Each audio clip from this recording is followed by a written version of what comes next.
Hello everyone, welcome back to capture the moments. আমাদের চ্যানেলে তোমাদের সবাইকে আরও একবার ওয়েলকাম জানাই।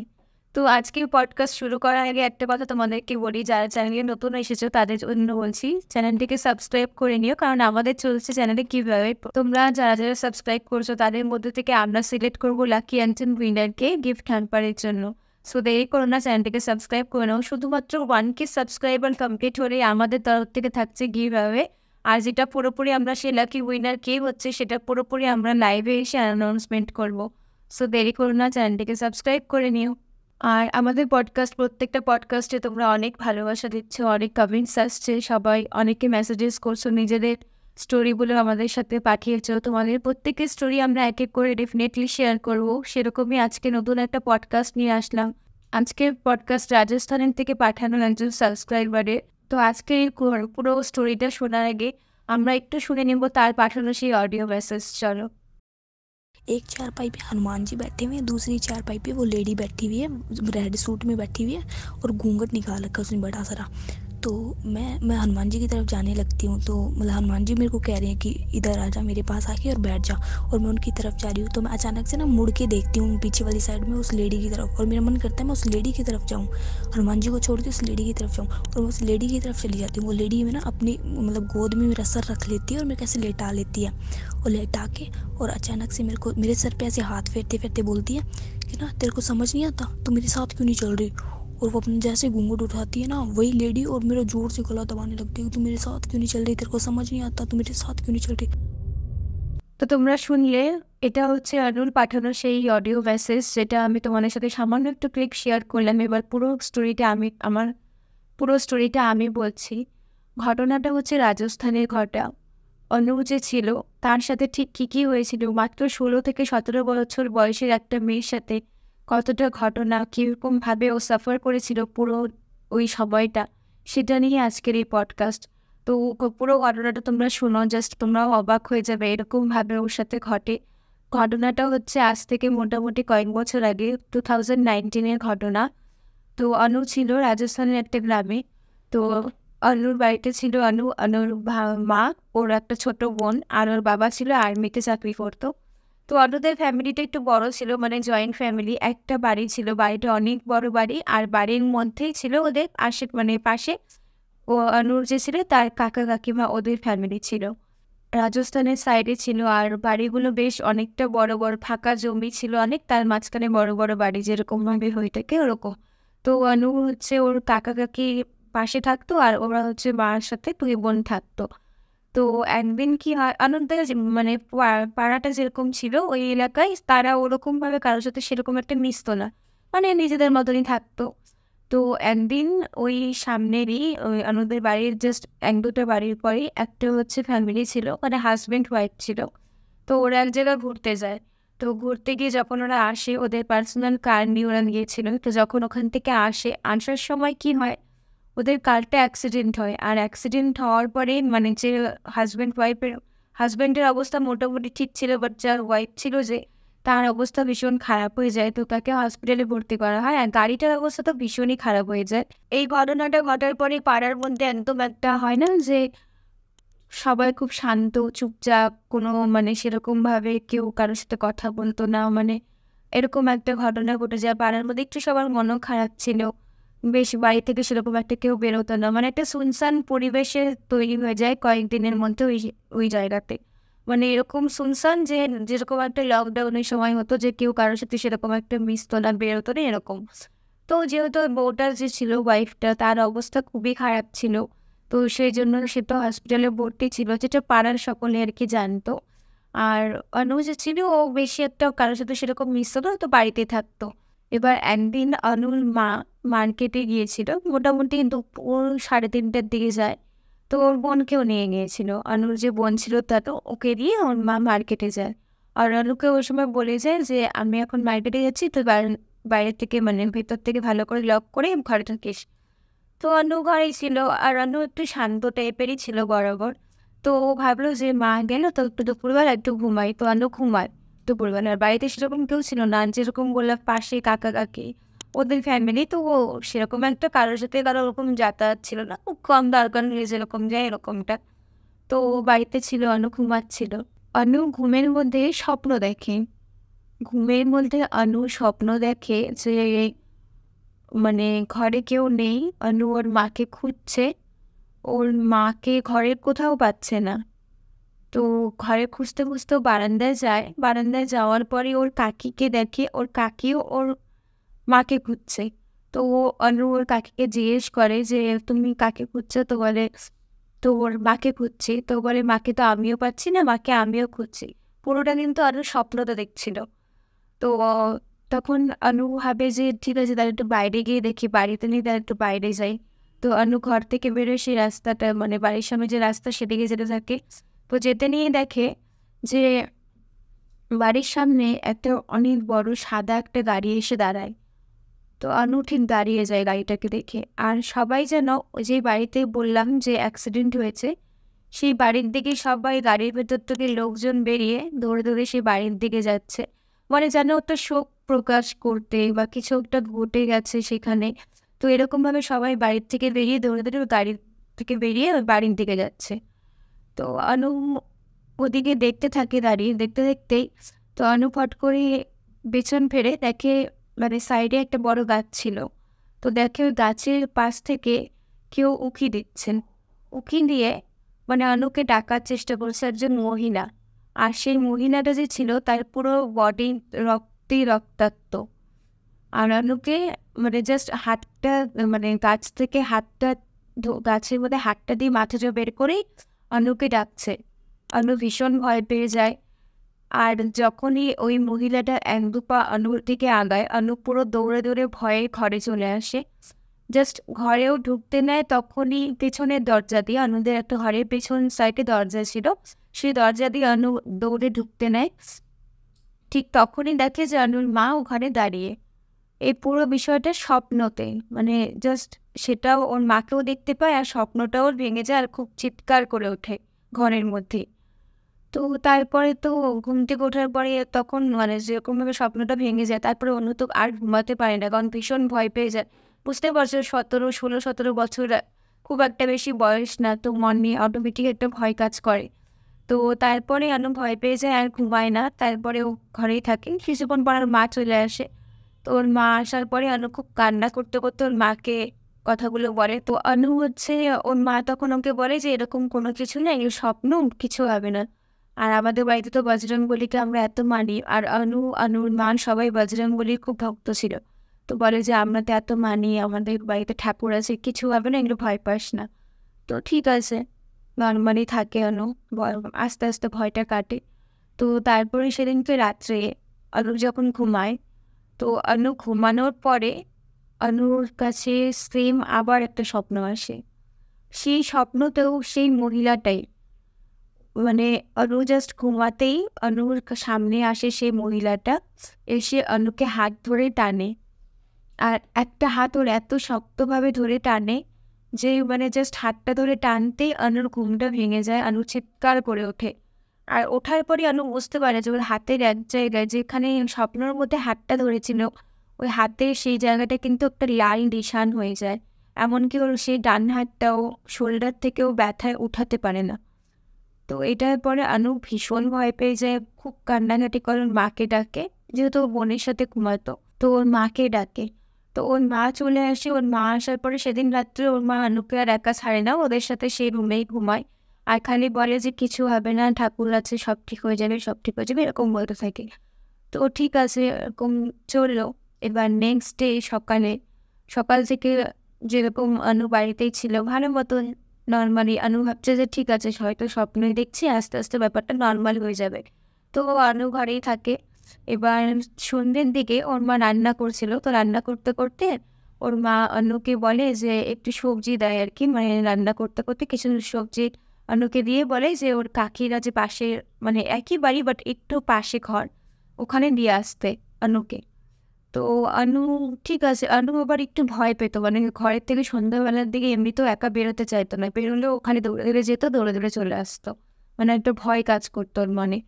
তো অনুকে যখন ওর মা বলে তো অনু না করে না, অনু বাটিটা নিয়ে যায় সবজিটা দিতে, দিয়ে জাস্ট যখন বাড়িতেই মানে যখন ঘরে ঢুকতে নেয়, তখন ওর আবার মনে হয় যে ওকে পেছন থেকে কেউ ডাকছে। এবার যখনই ও পেছনে ঘুরতেই দেখে সেই মহিলাটাই, যেই মহিলাটা ফার্স্ট ডে থেকে অনুকে স্বপ্নে দেখাচ্ছে। তো অনু আবার ভয় পেয়ে যায়। এবার ভয় পেয়ে অনু ওখানে মানে ভীষণ চিৎকার করে ওঠে। ওর কাকি কাকু যারা ছিল আর কি, অনুর মা সবাই বাইরে চলে আসে। বলে যে ওই যে দেখো আমাকে ডাকছে। তখন ওর মা না দেখে যে পেছনে কেউই নেই অনুর পেছনে, কিন্তু সেটা অনু দেখতে পারে। পুরোপুরি অনুর চোখে পড়ে, কারণ অনু বুঝতে পারে যে এতক্ষণ আমি স্বপ্নে যে মানুষটাকে দেখছিলাম সেই মানুষটাকে সামনে কি করে দেখলাম। তো অনুর মনে এটা নিয়ে একটা ভীষণ ভয় চলে আসে যে সেটা তো স্বপ্ন ছিল না, এটা তো সত্যিকারই ছিল অনুর সামনে আসা মানুষটা। তো তারপরে এবার যেহেতু ব্যাপারটা একটু বেশি ভয়ের দিকে যাচ্ছে, অনু নিজেকে সামলাতে পারছে না, নিজে ঘুমাতে পারছে না ঠিক মতন। তো তারপরে অনুর মা বলে যে ঠিক আছে, কালকে সকালে একবার আমরা পূজা দিতে যাব। যেহেতু ও এরকম ভয় পাচ্ছে, তো একবার কালকে সকালে ভালো করে পূজা দিয়েছি, তাহলে যদি ওর আস্তে আস্তে ভয়টা কাটে। আর যেহেতু অনুর বাবা আর্মিতে ছিল, তো সেই জন্য উনি না এইসব এমনিতেও ওরকম একটা বিশ্বাস করতো না। আর অনুর যে মানে দাদু ছিল, ওর দাদুকে অনুর মা সবকিছু বলে, ঘটনাটা পুরোপুরি, যে অনুর সাথে 3-4 দিন ধরে এরকম এরকম হচ্ছে, এরকম স্বপ্ন দেখছে। তো পুজো দিয়ে আসার পর অনুর দাদাকে সমস্তটা জানানো হয়। তো অনুর দাদার আবার একটা মুসলিম বন্ধু ছিল, মানে যিনি আর কি কবিরাজি ছিলেন। তো ওনাকে সবকিছু অনুর দাদা আবার জানায়। ওনাকে সবকিছু অনুর যে দাদু ছিল সে সবকিছু জানায়। তো জানানোর পরে উনি বাড়িতে আসেন একদিন। বাড়িতে আসার পরে বলে যে বস আমার সামনে বস, অনুকে বলে। তো অনু বসেন। তো অনুকে সমস্তটা জিজ্ঞেস করে, একদম ফার্স্ট ডে থেকে যে ঠিক ওর সাথে কীভাবে কী হলো, কী স্বপ্ন দেখলো, সবটা জিজ্ঞেস করে। তো অনু স্টেপ বাই স্টেপ সমস্তটা মনে করে করে বলতে থাকে যে এরকম এরকম এরকম, তারপর এটা হলো, তারপর ওটা হলো। তো তারপরে সমস্ত কিছু শোনার পরে ওই যে মুসলিম যে কবিরাজি ছিলেন, উনি অনুকে একটা তাবিজ দেয়। একটা মন্ত্র পড়ে একটা তাবিজ দেয়, আর তাবিজটা অনুকে বলে যে শরীরেই রাখতে, সেটা যেন না খোলে।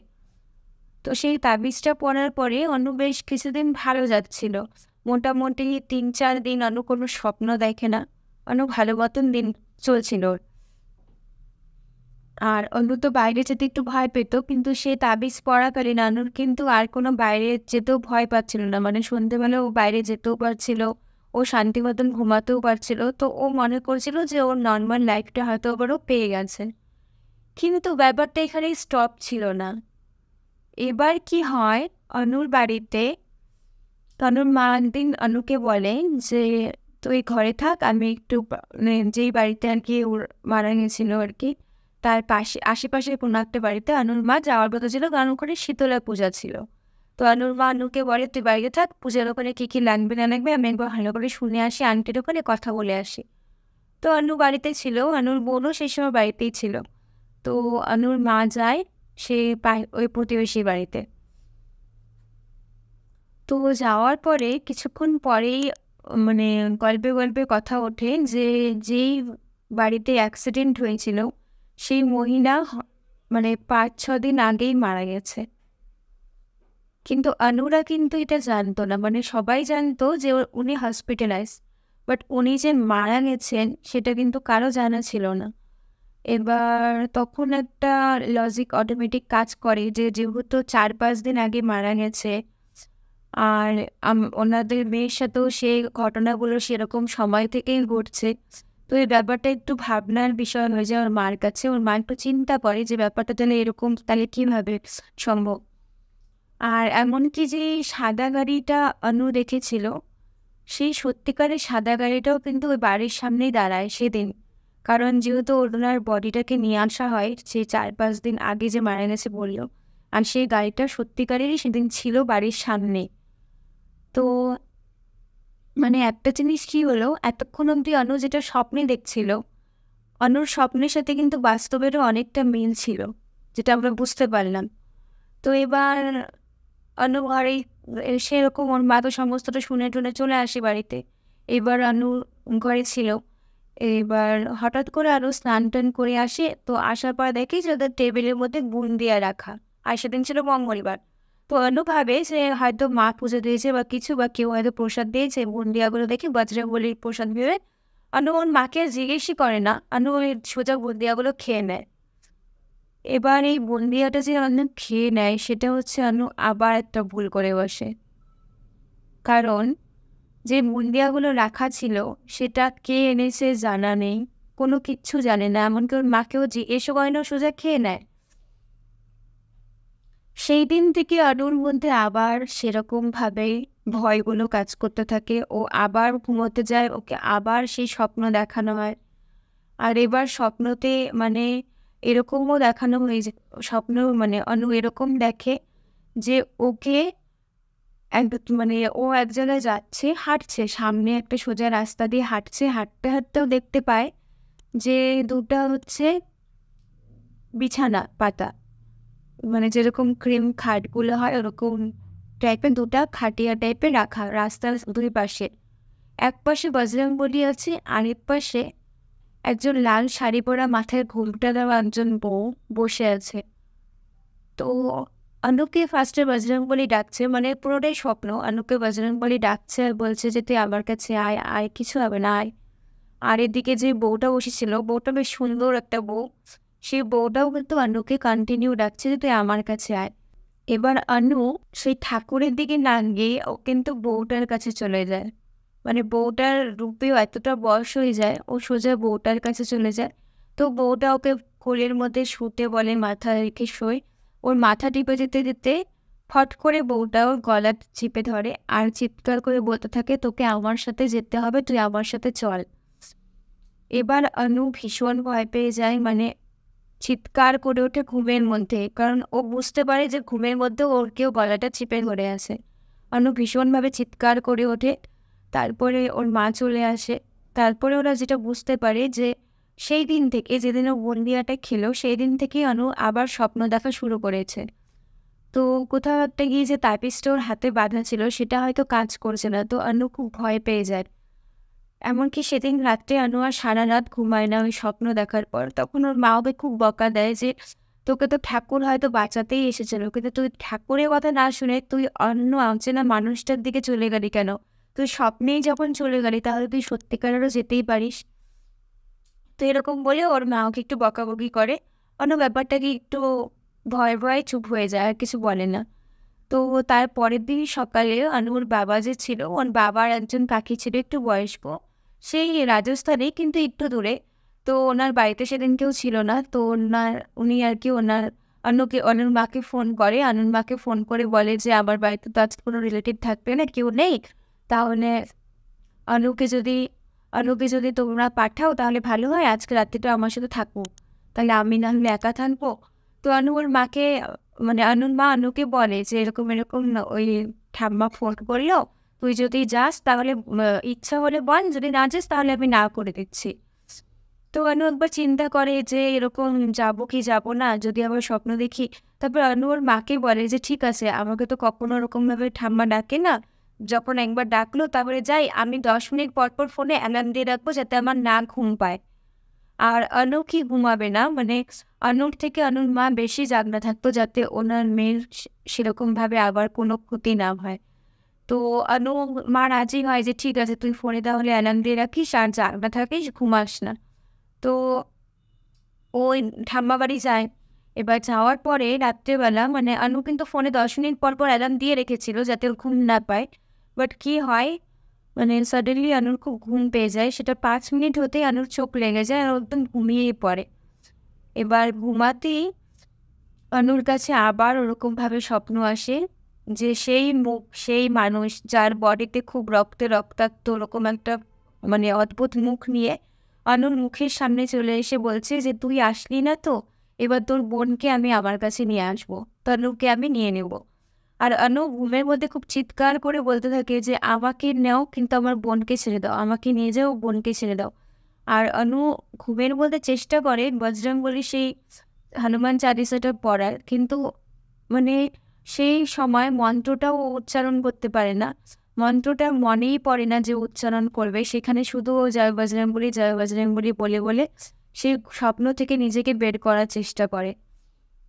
এবার ওর যে ঠাম্মা ছিল সেও ভীষণ অবাক হয়ে যায়, ভয় পেয়ে যায় ওকে ওরকমভাবে দেখে। তারপরে ও ওঠার পরে ওর ঠাকুর মানে যে ঠাম্মা ছিল সে ওকে ঘুমের থেকে ওইভাবে মানে যাই হোক করে উঠালো যে এরকমভাবে কি হলো না হলো, হঠাৎ করে তুই কী হয়ে গেছে বল আমাকে। তারপরে আরও সমস্ত কিছু ওর ঠাম্মাকে কাঁদতে কাঁদতে বলে যে এরকম এরকম, সেই ফার্স্ট ডে থেকে যা কিছু হয় সমস্তটা বলে। তারপরে সেই ঠাম্মা ওকে বলে যে আমাদের এখানে একটা কৃষ্ণ মন্দির আছে, ওই মন্দিরে সবাই শুনেছি অনেক ভালো ভালো পূজা অর্চনা করে, অনেক কিছু ভালো হয়েছে, তো তোকে কালকে সকালে আমি একবার ওখানে নিয়ে যাব, তুই আমার সাথে ওখানে চল, আর মনে হয় তোর এইটার থেকে তুই বেরোতে পারবি। তারপর অনুর মাকেও ডাকা হয়, আর ওরা তিনজনে মিলে সেদিন ওই মন্দিরে যায়, কৃষ্ণ মন্দিরে। ভগবানের অশেষ কৃপা যে সেই কৃষ্ণ মন্দিরে গিয়ে অনুকে প্রথমে যে যে পূজারী ছিলেন আর কি, উনি জিজ্ঞেস করেন যে এখানে প্রথমে ওকে নাম জিজ্ঞেস করে অনুকে, অনু নাম বলাতে অনুকে বলে এদিকে বস, কারণ তুই অনেকটা সময় দেরি করে ফেলেছিস। কারণ এই ঘটনাটা ঘটার মোটামুটি 15 থেকে 20 দিন হয়ে যায়, অনুর এরকমই চলতে থাকে, অনুর চেহারাও খুব খারাপ হয়ে যায়, মানে সারাটা দিন ও এগুলো নিয়ে চিন্তা করতো, আর রাত্রেও ভয়ে ঘুমাতে পারতো না, যখনই কিনা ঘুমাতো তখনই এরকম অদ্ভুত স্বপ্ন অনুকে দেখতে হতো, আর সেটা দিনের পর দিন চলছিল। তো সেই জায়গা থেকে অনু ভীষণভাবে ডিপ্রেশনে চলে যাচ্ছিল। তো তারপর ওকে সেই মন্দিরে নিয়ে যাওয়া হয়, কৃষ্ণ মন্দিরে। সেখানে ওই যে পূজারী ছিলেন উনি 3 রকমের সুতা দিয়ে মন্ত্র জপ করে অনুর হাতে বেঁধে দেয়, আর সেই যে তাবিজটা অনু পড়েছিল তখন তাকে জিজ্ঞেস করা হয় যে এই তাবিজটা কিসের, তখন ওরা সবাই বলে যে এরকম এরকম আমাদের বাড়িতে আমার দাদুর বন্ধু এসেছিল, সে দিয়েছিল, তারপরে আমি স্বপ্ন দেখতাম না, কিন্তু হঠাৎ করে তারপর একদিন এরকম হলো যে ঘরে কিছু বুন্দিয়া দেখলো, ওটা খাওয়ার পর থেকে তারপর থেকে ওর মধ্যে আবার এরকম কাজ করলো। তো যেটা পরে জানা গেল সেটা হচ্ছে যে বুন্দিয়াগুলো রাখা ছিল সেটা ওই যে বাড়িতে যে মারা গিয়েছিল সেখান থেকে মানে কারো হাত দিয়ে আসা সেই বুন্দিয়া ছিল। আর যখনই কোনো তাবিজ কেউ পড়ে, মানে এটা আমরা অনেকেই জানি, যখনই কোনো তাবিজ পড়া হয় কোনো মৃত্যু বাড়ি বা সেখান থেকে আসা কোনো মানুষ বা সেখানে যাওয়া সেগুলো যদি হয় তাহলে কিন্তু ওই তাবিজটার কাজ করে না, তাবিজটা আস্তে আস্তে নষ্ট হয়ে যায় তাবিজের গুণ। তো সেম সেটাই হয়েছিল, যে মুসলিম যে কবিরাজি ছিলেন তিনি যেই তাবিজটা দিয়েছিলেন সেটা কিন্তু কার্যকরী ছিল, কিন্তু যেহেতু ওই মানে মৃত্যুর বাড়ির থেকে ওর মাও ঘুরে আসে, প্লাস ওই ওই যে তাছাড়া যে বুন্দিয়াগুলো না জেনে অনু খেয়ে নেয়, সেখান থেকে কি হয় তাবিজের গুণটা আস্তে আস্তে আস্তে নষ্ট হয়ে যায়, আর যার জন্য অনুকে আবার সেইভাবে আবার দিনের পর দিন স্বপ্ন, আবার ওর ভয় পাওয়া সমস্তটা অনুর সাথে ঘটতে থাকে। তো তারপরে সেই যে পূজারী তিনি মন্ত্র জপ করে ওকে কিছু সুতা হাতে বেঁধে দেয়, আর বলে যে এরপরে সুতা যাতে ও না খুলে আর নিজেকে যাতে সাবধান রাখে। তো আজকের ডেটে প্রায় 4 বছর হতে চললো, অনু আজকের ডেটে পুরোপুরি সুস্থ। তো যেই মহিলা অনুকে দিনের পর দিন স্বপ্ন দেখাচ্ছিল, রাতে ঘুমোতে দিচ্ছিল না, শুধু স্বপ্নে না বাস্তবেও যেই মহিলা অনুকে দিনের পর দিন টর্চার করে যাচ্ছিল, সেটা কিন্তু আর কেউ ছিল না, সেই প্রতিবেশী যে মারা গেলেন, যে অ্যাক্সিডেন্টে যে মহিলা মারা গেলেন তারই এন্টিটি ছিল সেই মহিলা। কারণ সে ওই এলাকা থেকে হয়তো যেতে চাইছিল না, কারণ অপমৃত্যু হলে বডি হয়তো চলে যায় বাট এন্টিটি কিন্তু থেকেই যায় সেখানে অনেকটা সময়। তো সে চেয়েছিল কোনোভাবে তার সাথে কাউকে টেনে নেওয়ার, যেটা সে অনুর মধ্যে দেখতে পায় যে অনু দুর্বল টাইপের ছিল, তাই ওর উপরেই সে জোরগুলো খাটাতে থাকে। তো সেটা আগেও আমি বলেছি যে সব এন্টিটি খারাপ হয় না, কিছু এন্টিটি ভালোও হয়, কিছু খারাপ হয়, কিন্তু এই যে এন্টিটি ছিল সেটা কিন্তু অবশ্যই খারাপ ছিল, কারণ সে পুরোপুরি অনুকে মেরে ফেলতেই চেয়েছিল, তার নিজের কাছে করিয়ে নিতে চেয়েছিল। তো সেটা নিয়ে একটা পডকাস্ট, সেটা নিয়ে আজকের এই স্টোরি, যে অনুর সাথে ঠিক কীরকম মাত্র 16 থেকে 17 বছরের একটা মেয়ের সাথে এতটা সে সাফার করলো এরকমভাবে, যে এতটা দিন তাকে এই প্রবলেমটা নিয়ে থাকতে হয়েছে। যখন আন্নু এই ভয়েস মেসেজটা পাঠিয়েছিল শুনে আমারও ভীষণ ভয় লেগেছিল, খারাপও লেগেছিল যে এতটুকু একটা বাচ্চা মেয়ের সাথে কত কী ঘটে গেল। তো এই নিয়ে ছিল আজকের এই পডকাস্ট। তোমাদের কেমন লাগলো বা তোমাদের কি মতামত সেই পডকাস্ট নিয়ে কমেন্টে অবশ্যই জানাতে পারো। আর তোমরা যদি নিজেদের এরকম স্টোরি আমার সাথে শেয়ার করতে চাও ডেফিনেটলি শেয়ার করতে পারো, আমি আমার মাধ্যমে চেষ্টা করবো পুরোপুরি তোমাদের সেই স্টোরিকে তুলে ধরার। আবার আসবো নতুন কোনো পডকাস্ট নিয়ে, চ্যানেলটিকে সাবস্ক্রাইব করে নাও, নতুন নতুন প্রচুর আপডেটস তোমরা এখানে পাবে। আর গিভঅ্যাওয়েতে পার্টিসিপেট করার জন্য চ্যানেলটিকে সাবস্ক্রাইব তো করতে হবে, শুধুমাত্র 1K সাবস্ক্রাইবার কমপ্লিট হলে আমাদের তরফ থেকে থাকছে গিফট হ্যাম্পার। সো দেরি করো না, লাকি উইনার কী হচ্ছে সেটা আমরা লাইভে এসে অ্যানাউন্স করবো, আর সেটা খুবই তাড়াতাড়ি। তো দেরি করো না, চ্যানেলটিকে সাবস্ক্রাইব করে নিও। আবার আসবো নতুন কোনো পডকাস্ট নিয়ে, সবাই ভালো থেকো, বাই।